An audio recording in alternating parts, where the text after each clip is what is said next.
The secretions of the pineal in the yogic terminology is referred to as amruta, because once it begins its secretion, everything about you becomes sweet and beautiful.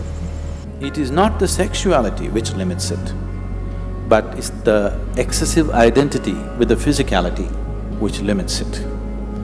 If you make it too big, you will become perverted in your head. If you try to obliterate it, you will become even more perverted in your mind.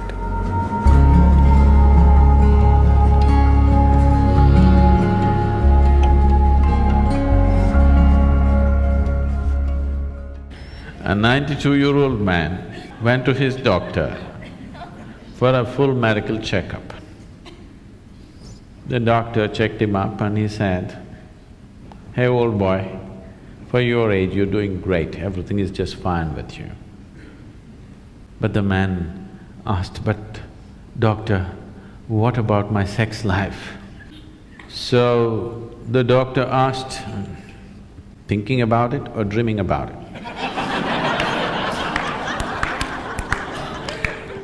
The more you try not to think about something, the more you will think about it. This is the nature of the mind.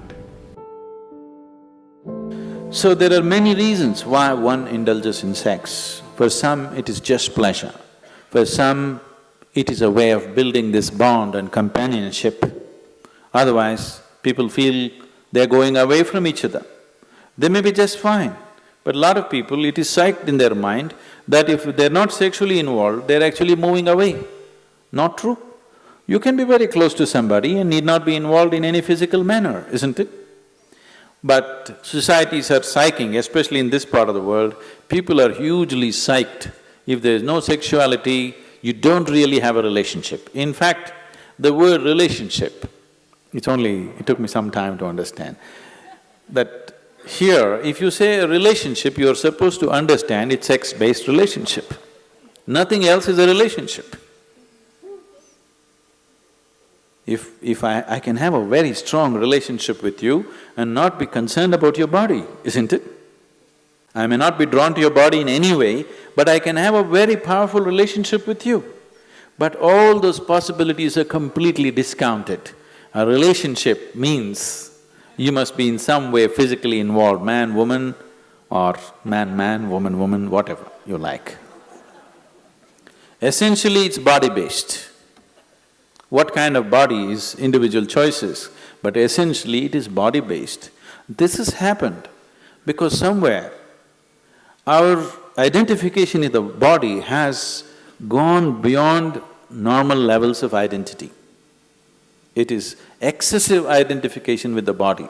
That is why body-based relationships have become the crux of the society.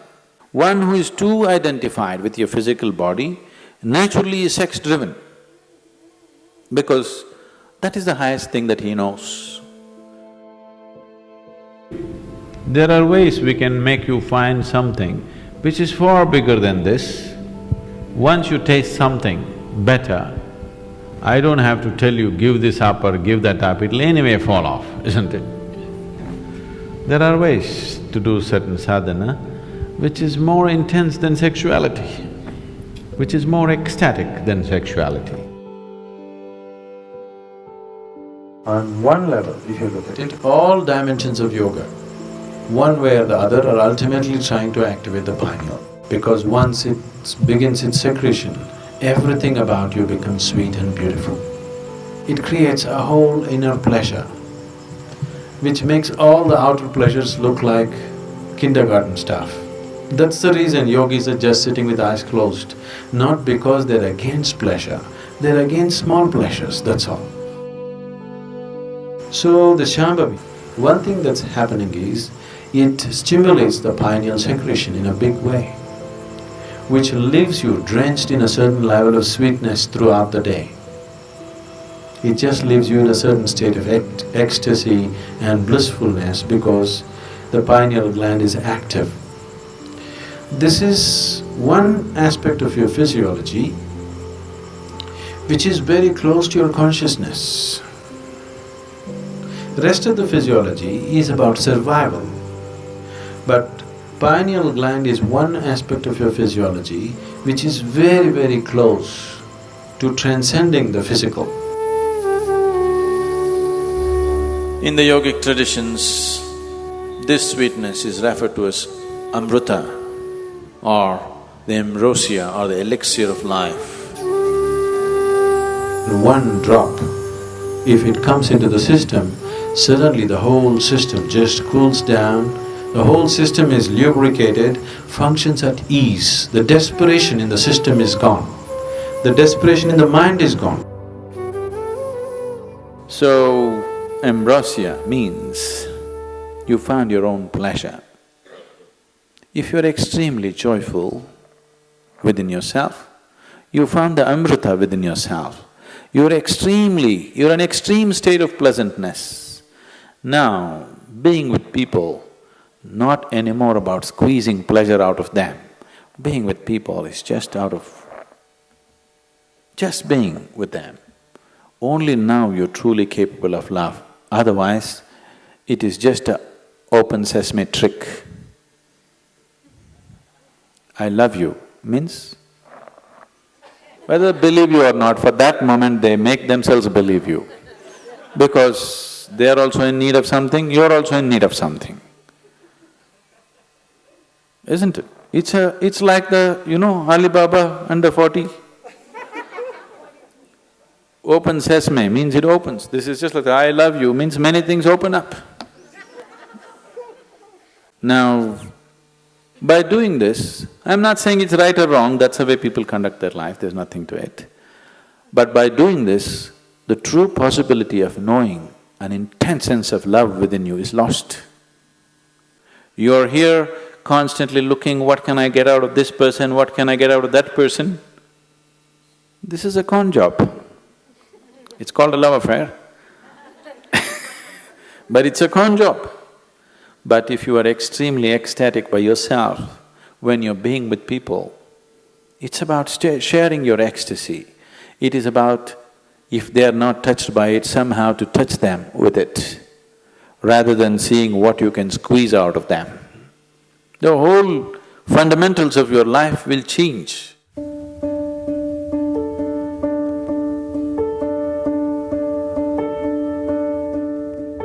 Yes and no, in the sense, it is not the sexuality which limits it, but it's the excessive identity with the physicality which limits it. So, it is not sexuality per se which becomes the barrier, but the attachment it creates to the physicality which definitely becomes the barrier. This question is coming from a certain amount of bits and pieces, the gossip that you have heard about how you could assimilate your own semen and raise it up to your higher possibility. Yes, it is true. At the same time, it is not because of abstinence that one does it, it is because of internalizing your energies that you do it. It is not simply that somebody is abstaining from sex and suddenly his energies are all organized and it's going up. It's not true. If your energies get organized and begin to move up, the need for sexuality may evaporate for you, but it doesn't leave you incapable. It doesn't leave you impotent, but the need is gone. It is just no more a compulsive thing. And it is not just this one thing, all compulsiveness is lost. Essentially, most of the sexuality that's happening on the planet is happening because of a certain compulsiveness, isn't it? It's a compulsive drive. When you become conscious, when all compulsiveness disappears, this also disappears. It is just that because people are so body-oriented, they're always thinking spirituality versus sexuality. They are not connected. They are not connected. One is of the body, another is of a different dimension. It is simply because people are because religions of the world, moral schools and the ethical schools have been always speaking against it, it has become such a big issue in people's minds. They think the only way to know something beyond is, you must be away from this. Because somewhere you're not able to accept the simple biology of a human being, which is the tragedy, that you cannot accept the simple biology. You either have to celebrate it or you have to push it down the drain. Both are not needed. You can look at it for the limitation that it is and for the possibility that it is.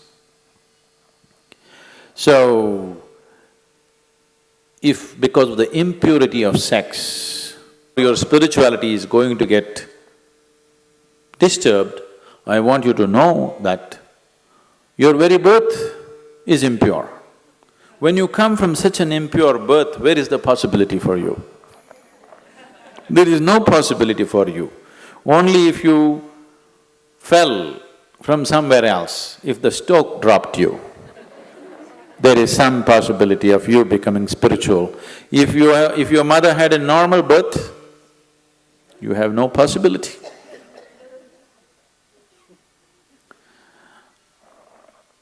A 6-year-old girl came home one day from school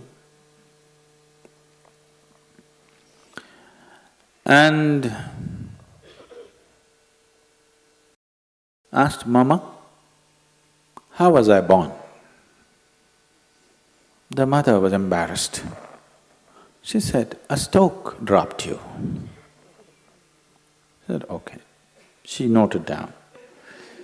"Mama, how were you born?" "A stoke dropped me too." "Mama, how was grandmama born?" "A stoke dropped her too." Then the girl became serious and she went down and sat down and started writing something in her homework. Then the mother was feeling uncomfortable, she finished her cooking and then the girl had finished her homework and left the book there, she went and read. So the essay was about the family tree. So the girl had written, "For 3 generations in my family, nobody had a natural birth."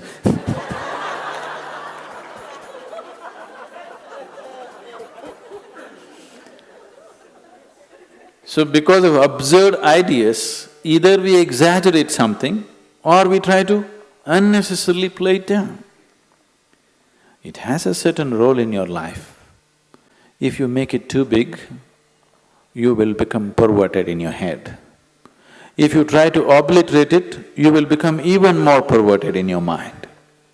After all, now I am speaking, this is a kind of energy. You are looking at me, this is a kind of energy. You are listening to me, this is a kind of energy. These are different expressions of the same life energy, isn't it?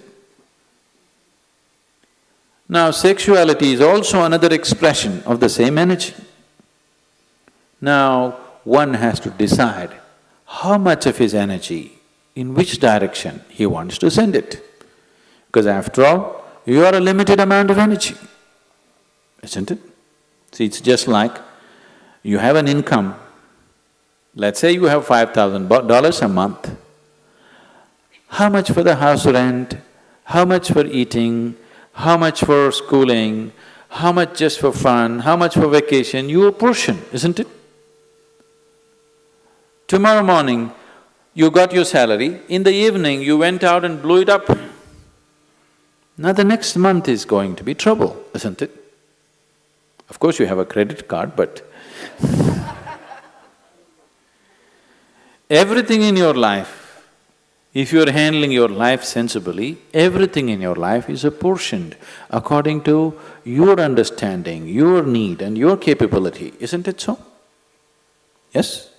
Your money, time, energy, isn't everything allotted the way you like to arrange it?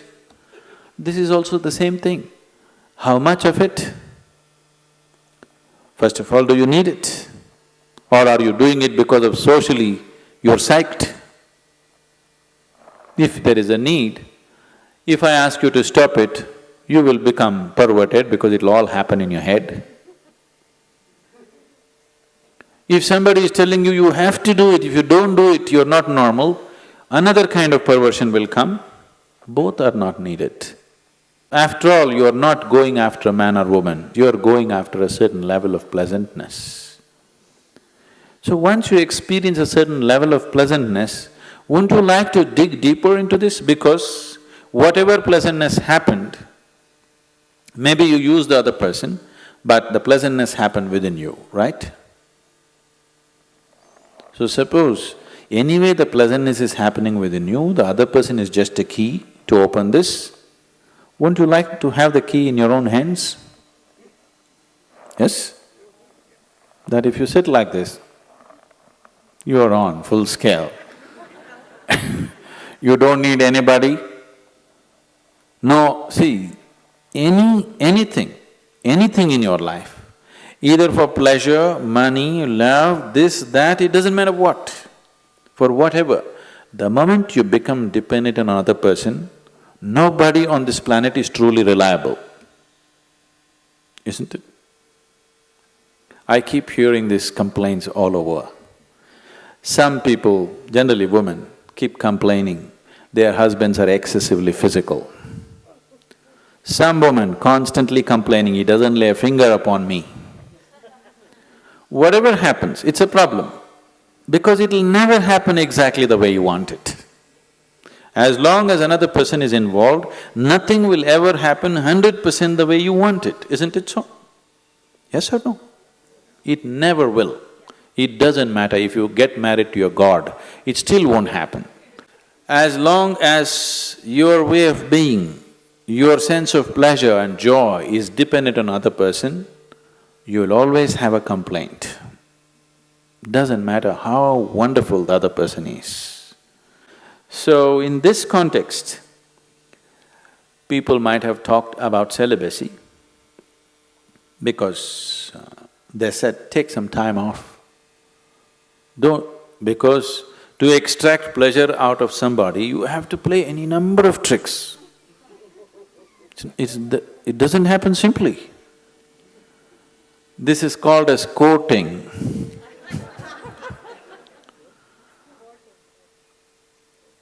Once you go to the court, the judgment day will come. It takes enormous amount of time, effort, energy, and all kinds of other things, frustrations, jealousies, problems, everything attached to it. So somebody said, take time off from those things and see if this could be internally generated, and then being with people will become more out of your love than out of your need, which is definitely a better way to be with people, isn't it? It is definitely a better way of honoring another human being, isn't it so? Give this a little more attention. Instead of paying attention to that one and that one and that one, give this one a little more attention. It will produce much more pleasure than any other one can produce for you.